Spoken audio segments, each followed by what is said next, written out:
오늘 저는 말씀을 묵상하다가 제가 교육전도사 때 있었던 일이 생각이 났습니다.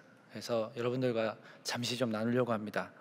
제가 유년부를 맡고 있었는데 그 유년부를 함께 섬기던 여자 집사님 한 분께서 유년부 예배를 마치고 저한테 오셨어요. 그래서 뮤지컬 티켓이라고 2장을 주시더라고요.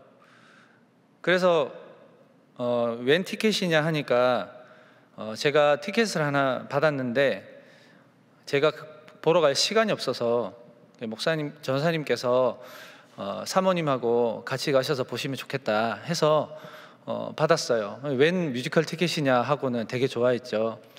그래서 티켓을 보니까 뮤지컬 공연은 부산에서 있었습니다. 제가 그때 경주에서 사역을 했거든요. 경주에서 부산까지는 1시간 반 정도 걸려요. 1시간 반 정도 거리인데 그때 예배가 다 마치면 한 3시쯤 되고 뮤지컬 시간은 5시였습니다.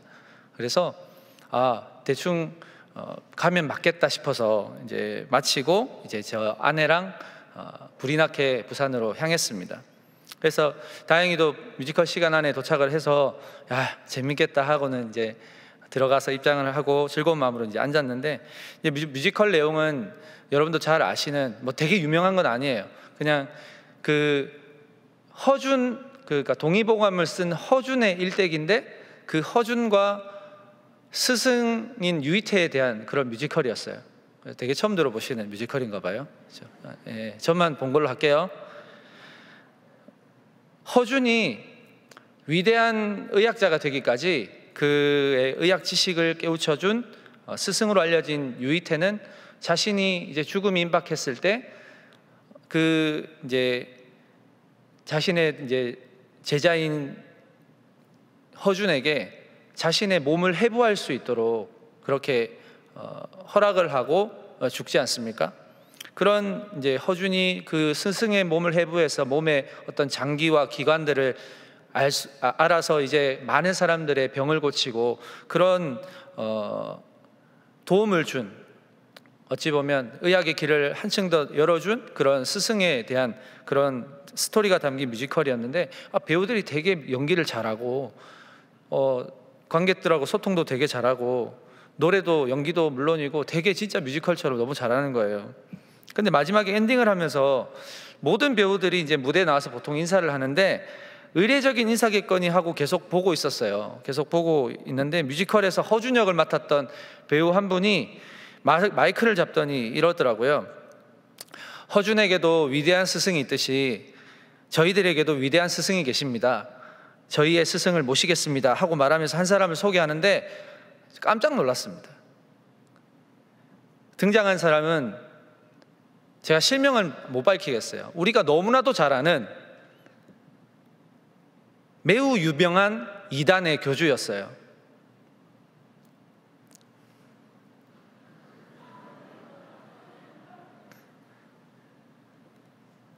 매우 유명한 이단의 교주였어요. 손을 흔들면서 나오더라고요. 거기에 서 있는 사람들이 와 우레와 같은 박수를 치고 막 함성을 지르고 난리가 났어요. 근데 제가 그 안에 있었잖아요. 순간 저는 머리가 쭈뼛 서는 것을 느꼈고 등골에 땀이 흐르는 것을 느꼈습니다.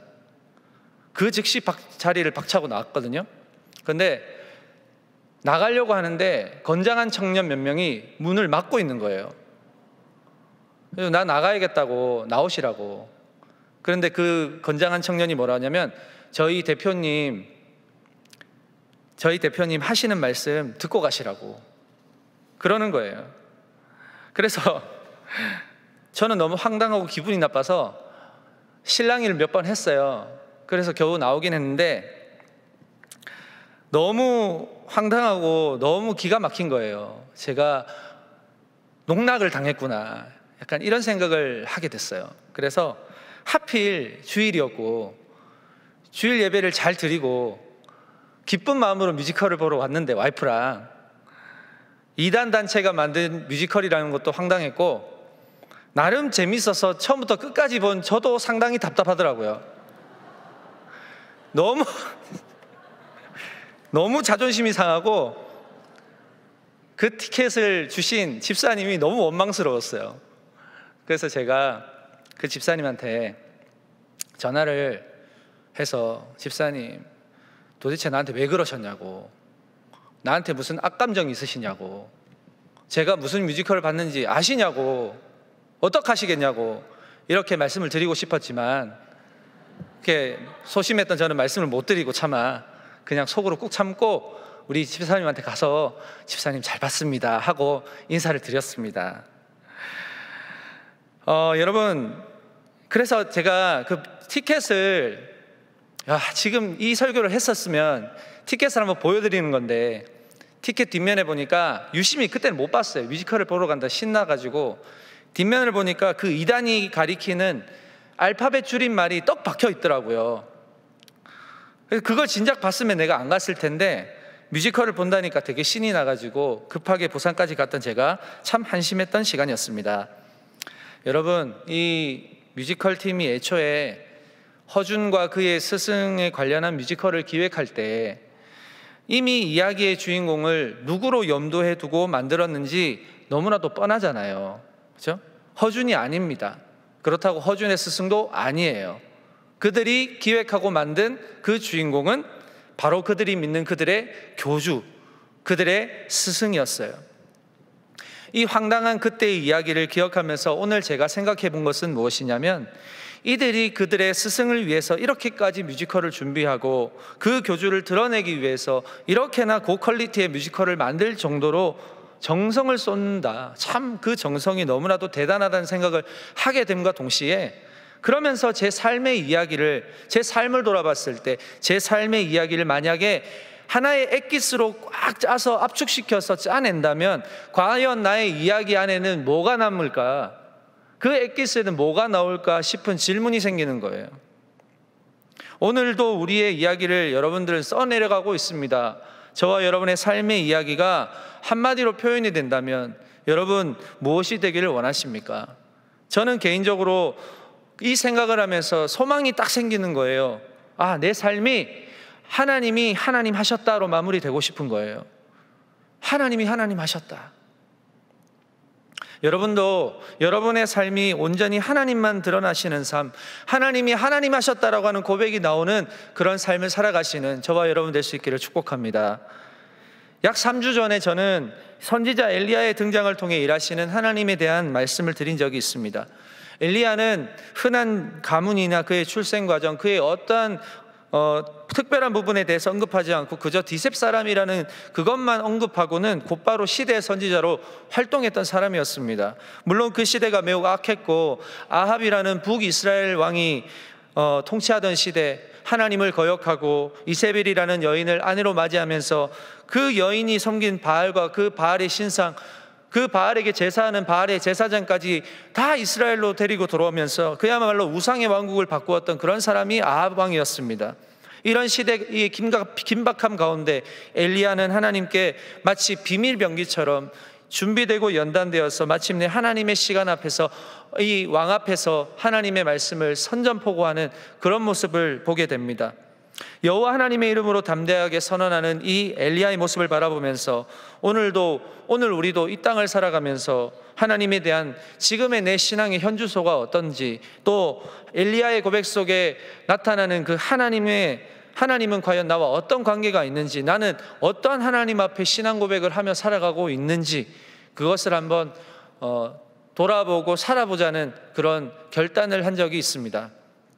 3주가 지난 오늘 여러분 어떠신가요? 우리는 여전히 바쁜 날을 보내고 있습니다. 여전히 직장 생활 속에서, 각자의 생활 속에서 사람과 이해가 충돌하고 또 인격이 부딪히고 관계가 형성되었다가 깨졌다가 상처받았다가 주었다가를 반복하며 살아갔습니다.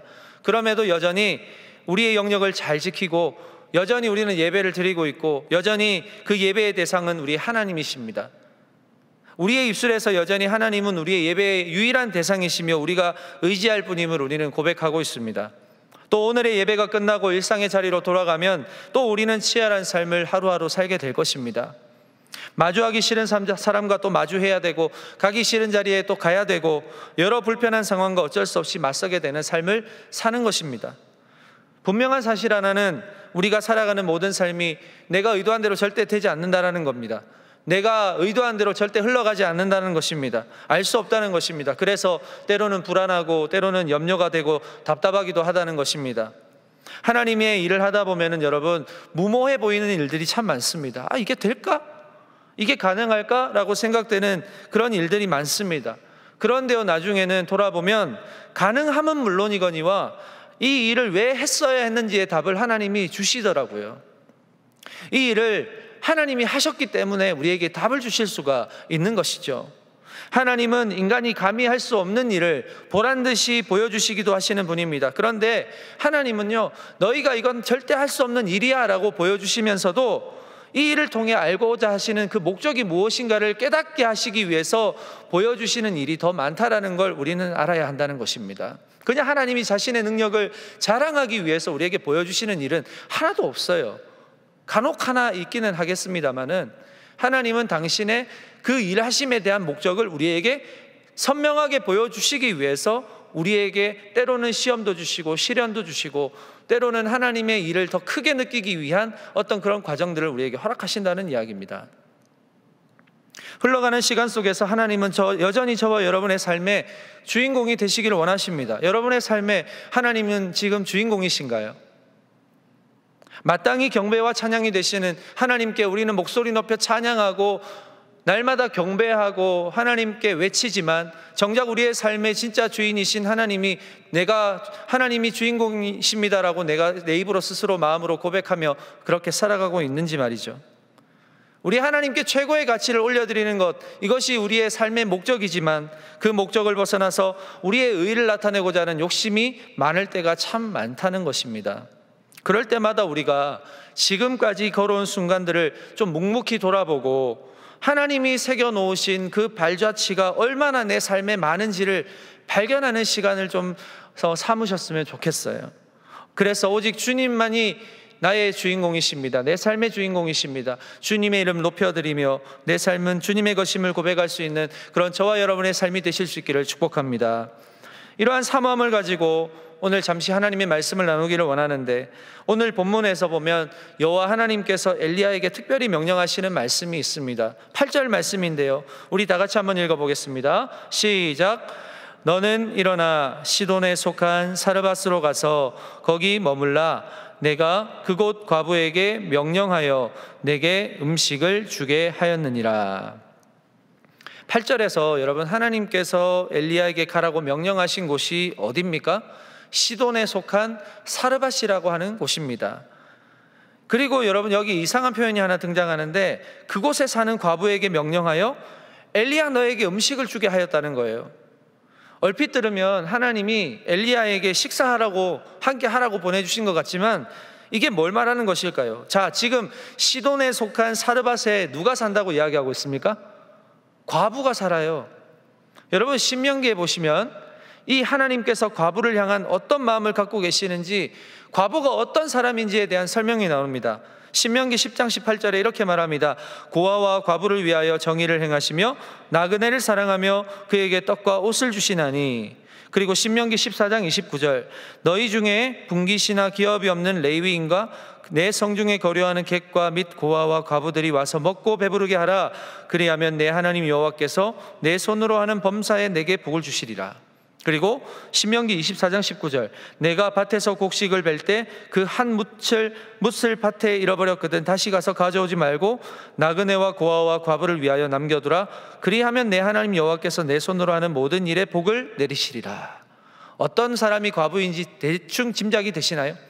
이 말씀을 보면 과부는 당시 고아와 나그네와 함께 사회적인 약자로 분류된 사람입니다. 위의 말씀들을 종합해보면 과부는 어떤 사람일까요? 사랑받아야 할 대상이에요. 배가 불러야 할 대상이에요. 그리고 특별히 보살펴야 하는 대상임을 우리가 알 수가 있습니다. 자, 이런 과부에게 하나님께서는 엘리야에게 음식을 주도록 하셨으니까 과부의 입장에서는 큰일 아닙니까? 하나님의 말씀대로 사르밧 과부에게로 간 엘리야가 과부에게 이렇게 말합니다.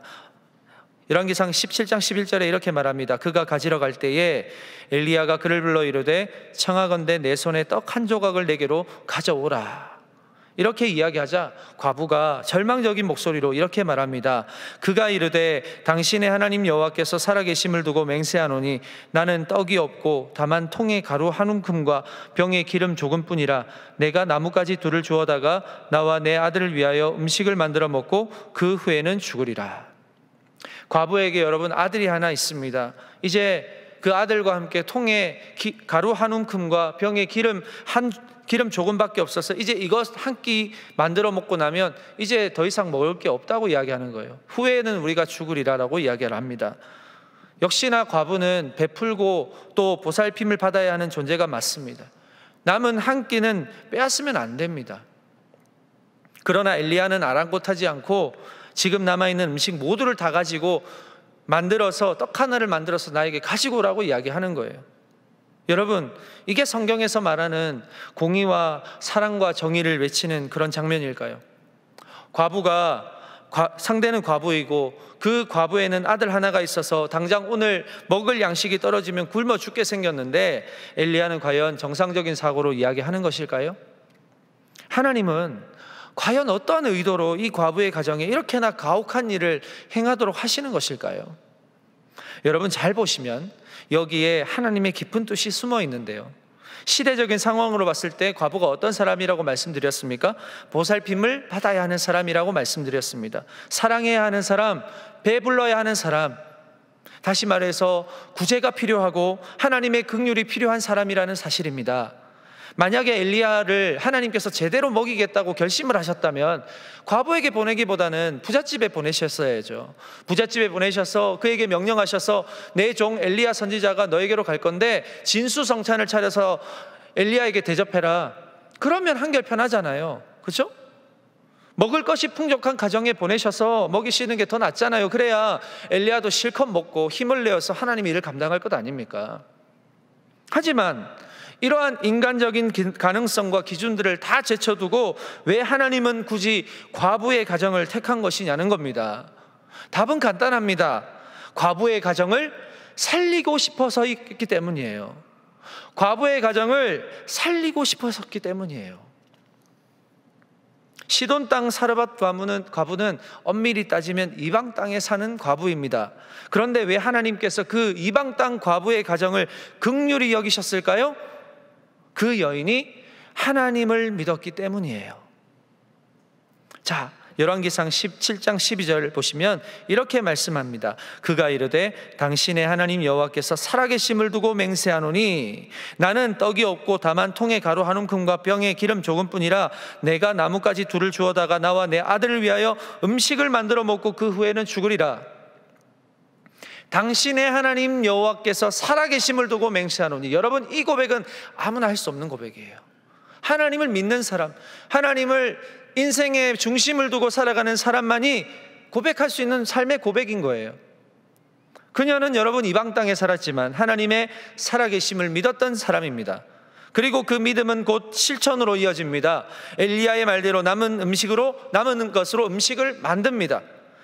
미리 과부를 하나님께서 엘리야를 만나게 될 것을 알고 있었고 그에게 먹을 것을 줘야 한다는 것도 알고 있었어요. 그러나 그는 아들과 함께 마지막 한 끼 먹을 양식만을 남겨둔 상황이었습니다. 엘리야의 말대로 과부는 실천하였지만 그 마음에는 두려움을 갖고 있었던 거예요. 엘리야가 그 과부에게 하나님의 약속의 말씀을 전해줍니다.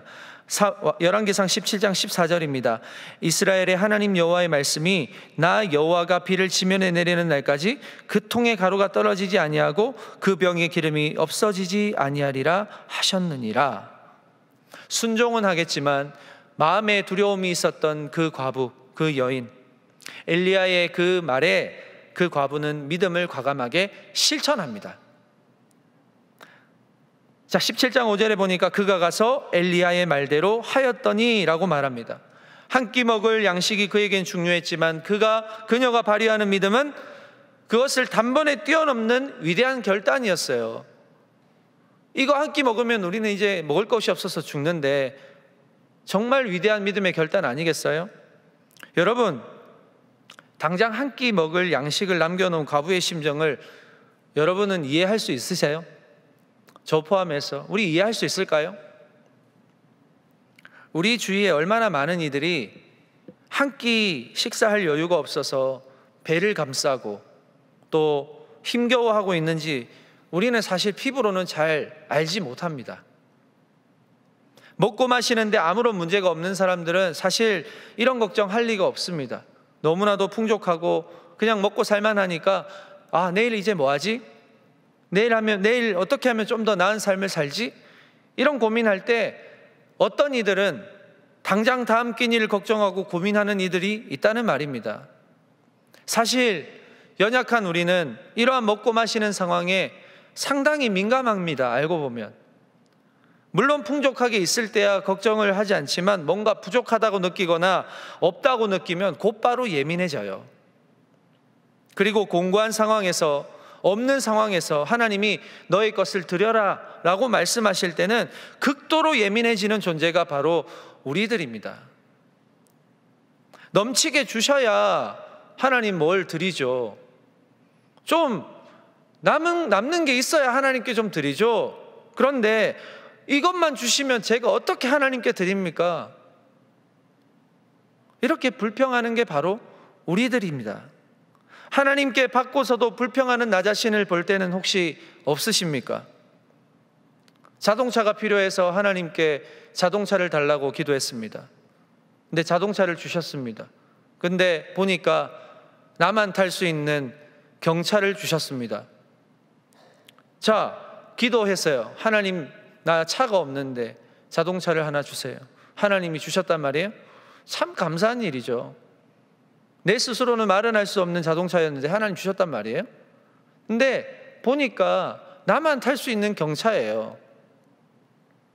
근데 정작 하나님께는 이 차를 보고서는 다른 마음으로 또 기도하는 거예요. 하나님, 기왕 주실 거면 좀 더 좋은 차로 주시지. 왜 이런 경차를 나에게 주셨어요? 라고 생각하는 존재가 바로 우리라는 이야기입니다.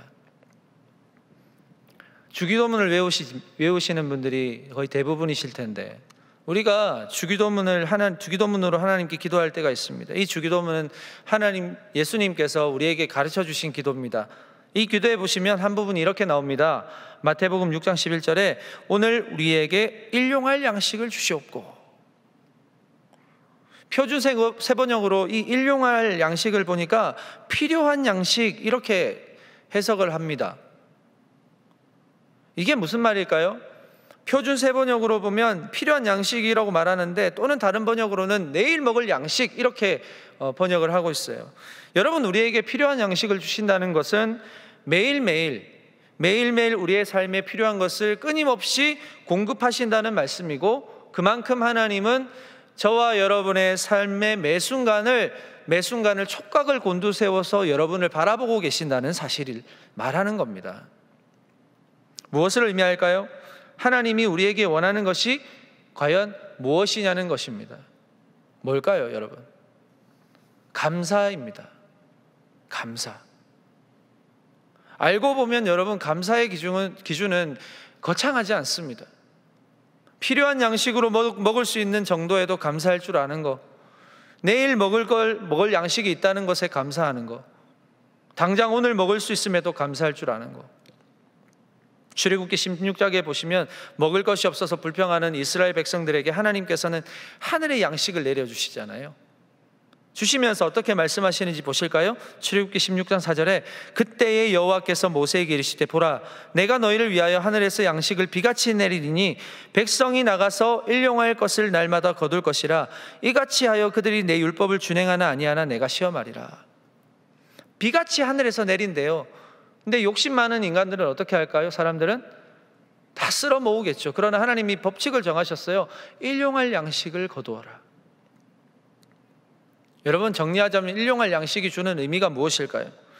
우리의 삶은 여호와 하나님에 의해서 유지된다는 거예요. 우리의 삶은 여호와 하나님의 은혜로 살아간다는 거예요. 우리의 삶은 여호와 하나님의 말씀으로 인도하심을 받아야 된다는 것을 이야기하는 겁니다. 여러분, 우리는 풍족해지면 하나님을 잘 찾지 않습니다. 모자라면 불평합니다. 이게 우리의 숨겨진 본성입니다. 잠언 30장에 보시면 아굴의 잠언이 나옵니다. 이 아굴이란 사람은 아주 독특한 기도를 하는 것을 보게 되는데 이렇게 말합니다. 우리 같이 한번 읽겠습니다. 잠언 30장 7절에서 9절 시작. 내가 두 가지 일을 주께 구하였사오니 내가 죽기 전에 내게 거절하지 마시옵소서. 곧 헛된 것과 거짓말을 내게서 멀리하옵시며 나를 가난하게도 마옵시고 부하게도 마옵시고 오직 필요한 양식으로 나를 먹이시옵소서. 혹 내가 배불러서 하나님을 모른다 여호와가 누구냐 할까 하오며 혹 내가 가난하여 도둑질하고 내 하나님의 이름을 욕되게 할까 두려워함이니이다. 내일 먹을 것이 없어서 두려워하는 사람이 아니에요. 여기에서 아굴이라는 사람은 하나님께 요청합니다. 주님, 필요한 양식으로 나를 먹이시옵소서. 이유가 뭘까요? 혹 내가 배불러서 하나님을 모른다, 하나님이 누구냐 그럴까봐, 혹 내가 줄여서 가난하여서 도둑질하여서 내 하나님 여호와의 이름을 욕되게 할까 두려워함이니이다. 그의 삶의 목적과 중심이 보이시나요? 없어서 못 먹으면 어떡하나? 너무 풍족해서 이걸 어떻게 먹나라고 고민하는 아굴의 모습이 보이시나요? 그렇지 않습니다. 오히려 아굴은 내 삶으로 인해 하나님의 이름이 높임받는 것도 기뻐하지만 나의 그릇된 마음의 생각으로 인해서 하나님의 이름이 욕되게 될까 봐 그거 두려워하고 있습니다. 사랑하는 여러분, 하나님께서 우리의 삶에 필요한 것을 왜 모르시겠습니까? 그러나 하나님이 보실 때 가장 필요적절한 것을 주시면 우리는 늘 모자라다고, 늘 부족하다고 이야기를 해요. 그러나 돌아보면요, 그럴 이유가 있어요. 넘치는 것이 우리를 더 위험하게 만들기 때문이에요. 넘쳐서 배가 터지려고 하는데도 기어이 집어넣으려고 하는 우리의 그 욕망이 나를 죽게 만드는 것도 모른 채 나는 계속 집어넣고 있는 거예요. 이게 어쩌면 우리의 모습인데 하나님은 그걸 다 아시는 거죠. 여러분, 우리는 믿음의 길을 걸어갈 때 돌계단을 차근차근 밟고 올라가는 그런 걸음도 걷기도 하지만 때로는 멀찍이 뒤에서 힘차게 뛰어와서 도움닫기를 해서 단번에 멀리 뛰어야 할 만큼 큰 웅덩이를 만날 때도 있습니다. 큰 웅덩이에 빠지지 않으려면 돌계단을 밟는 것처럼 사뿐사뿐 걸어가다가는 빠집니다. 거기에 뒤에서 열심히 달려와서 도움닫기를 해서 뛰어넘어야 되는 그런 걸음도 있단 말이에요. 어떤 길인지를 알고 거기에 맞는 행동을 해야 할 때가 있다는 것입니다. 과부는 자신의 남은 한 끼 식사를 과감하게 내어주었습니다. 하나님의 종 엘리야의 말을 믿음으로 반응했습니다. 물론 두려움도 있었죠. 그러나 과감히 한 발을 내딛었을 때 그 길 위에 하나님께서 계시다라는 것을 경험하게 되었습니다. 말씀을 맺겠습니다. 오늘 사르밧 과부는 아마 평생에 잊지 못할 하루를 보냈을 겁니다. 죽음이 왔다 갔다 하는 그런 절망적인 상황에서 하나님의 종이 남은 음식으로 음식을 만들어 오라고 하였을 때 이 과부는 이 음식을 다 먹고 나면 내 아들과 나는 죽는다고 말하지만 엘리야는 그럼에도 하나님의 말씀을 전합니다. 하나님의 살아계심을 두고 맹세한 과부의 말은 곧 순종으로 이어졌고 남은 기름과 가루를 탈탈 털어서 이 엘리야에게 음식을 만들어준 과부의 가정은 나중에 어떻게 되었을까요? 열왕기상 17장 15절에서 16절 같이 한번 읽겠습니다. 시작. 그가 가서 엘리야의 말대로 하였더니 그와 엘리야와 그의 식구가 여러 날 먹었으나 여호와께서 엘리야를 통하여 하신 말씀같이 통에 가루가 떨어지지 아니하고 병에 기름이 없어지지 아니하니라. 여호와 하나님께서 비를 지면에 내리시는 그 3년까지 이 가정의 가루의 통과 병의 기름은 절대로 떨어지지 않았습니다. 계속 공급되었습니다. 여러분, 하나님의 약속은 참으로 신실하십니다. 그리고 능치 못함이 없으십니다. 하나님께서 뜻을 이루고자 하시면 안 되는 일이 없습니다. 여러분, 오늘 우리가 점검해야 될 게 뭘까요? 나는 지금 하나님께 무엇을 구하고 있나? 주신 것에 대해서 나는 감사하고 있나? 결국 나의 삶은 무엇으로 해석되어야 될까? 오늘 우리가 점검해 봐야 할 질문 아닐까요? 우리의 삶의 이야기의 진짜 주인공은 알고 보면 내가 아닙니다, 여러분. 내 삶에 허락하신 은혜가 가려지면 당연히 내가 드러나겠지만 우리는 부인할 수 없는 망망한 은혜의 바다에 떠다니고 있습니다. 그걸 꼭 기억하셨으면 좋겠습니다. 결국 내 삶의 배후에서 나를 통해 드러나시는 하나님이 계십니다. 그 하나님을 내 삶의 전부라고 우리는 고백해야 합니다. 오늘 시돈 땅 사르밧 과부와 엘리야의 만남 속에서 너무나도 선명하게 하나님이 이 가정을 어떻게 인도하시는지, 엘리야의 걸음을 통해서 하나님이 이 가정에 어떤 복을 주시는지 우리는 보게 되었습니다. 오늘을 살아가는 저와 여러분에게도 여러분의 삶을 통해 펼쳐질 이야기 속에서도 너무나도 선명한 그 이름 하나님만이 드러나는 복된 삶이 되실 수 있기를 축복합니다. 오늘도 우리에게 필요한 것을 공급하시는, 적절하게 공급하시는 그 하나님께 이제 우리는 기도의 기준을 좀 바꿔야 되지 않을까요? 남들보다 좀 더 좋은 것 받았다고 감사하고, 그냥 내가 원하는 것보다 조금 덜한 것을 받았을 때는 그래요 하나님, 그래요 감사해요 땡큐 이러고 말지 말고, 하나님 감사합니다, 하나님의 뜻이 있겠죠. 이것을 주시면서 이것을 가지고 하나님의 영광을 위해서 잘 살겠습니다. 우리의 감사의 기준이 바뀌어야 되지 않을까요? 여러분, 어떤 것이라도 우리에게 적절하게 주시는 하나님이심을 믿고 그 하나님께 감사와 영광을 높여드릴 때 내 삶의 주인공은 비로소 하나님이 되시고 이제부터 영원토록 하나님이 하나님 하셨다라는 고백이 내 삶의 고백이 될 수 있는 그러한 복된 하루하루를 살아가시는 동안의 모든 청년들과 우리 성도님들 되시기를 주의 이름으로 축복합니다. 기도하겠습니다. 하나님 아버지, 우리의 삶이 명쾌하게 하나님으로 정리되는 삶이 되기를 간절히 소망합니다. 내 자랑, 내 능력이 감춰지고 오직 하나님만이 내 삶의 모든 것이 되시는 삶이 되기를 원합니다. 믿음의 한 걸음을 내디딜 때에도 가끔은 뛰어서 넘어야 하는 큰 웅덩이가 있다고 하더라도 그 끝에서 나를 바라보고 계시는 하나님께 과감히 뛰어가는 우리가 되어서 하나님이 예비해 주신 놀라운 은혜와 믿음의 여정이 주는 행복과 감사를 경험하는 동안의 모든 청년들이 되게 하옵소서. 앞으로 넘어가야 할 수많은 믿음의 난관들이 있지만 주님이 계시지 않으심이 없음을 믿습니다. 나에게 힘과 용기와 담대함을 허락하여 주옵소서. 예수님의 이름으로 기도합니다. 아멘.